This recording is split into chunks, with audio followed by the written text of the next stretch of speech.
दुनिया भर में हर साल 12 मई को अंतर्राष्ट्रीय नर्स दिवस मनाया जाता है। आधुनिक नर्सिंग सेवाओं की मार्गदर्शक फ्लोरेंस नाइटिंगेल का जन्म 1820 में इसी तारीख को हुआ था। इस दिन को उन्हें सम्मानित करने के लिए मनाया जाता है, जिन्होंने अपने कार्यों के माध्यम से स्थापित किया है कि नर्सिंग एक पेशा नहीं बल्कि एक सेवा है। फ्लोरेंस नाइटिंगेल को श्रद्धांजलि अर्पित करने के अलावा मरीजों को प्रदान की जाने वाली स्वास्थ्य देखभाल के लिए दुनिया भर के नर्स को सभी ने धन्यवाद सौंपा। भारतीय मजदूर संघ परिसंघ की पहल पर बुधवार को आगरतला के मुख्य रेफरल अस्पताल गोविंद बल्लभ पंत अस्पताल में नर्सों का दिवस मनाया गया। शंकर देव, भारतीय मजदूर संघ परिसंघ के अध्यक्ष, बीएमएस कार्यकर्ता और अन्य लोग इस अवसर पर उपस्थित थे। इस दिन भारतीय मजदूर संघ परिसंघ की ओर से कार्यकर्ताओं ने सारे नर्सों का मनोबल बढ़ाया। अतीत में इस दिन को बड़े पैमाने पर मनाया जाता था, लेकिन वर्तमान कोरोना स्थिति के कारण इस दिन को छोटे पैमाने पर मनाया गया और हर नर्स की अपने काम के साथ आगे बढ़ने की इच्छा की सबने कामना की। उन्होंने इस अवसर पर बीएमएस की प्रभावशीलता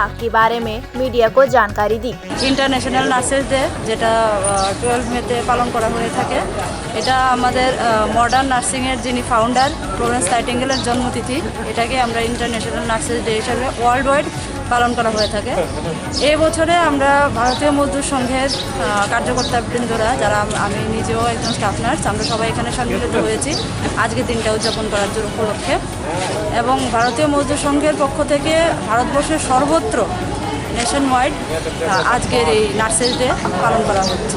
আজকে এই কোভিড মুহূর্তে আমরা প্রত্যেকটা নার্সের মনোবল বৃদ্ধি এবং শ্রীবৃদ্ধি, যথাযথ এই প্রফেশনাল শ্রীবৃদ্ধির জন্য আমরা সবাইকে উৎসাহিত করার লক্ষ্যে এখানে একত্রিত হয়েছি।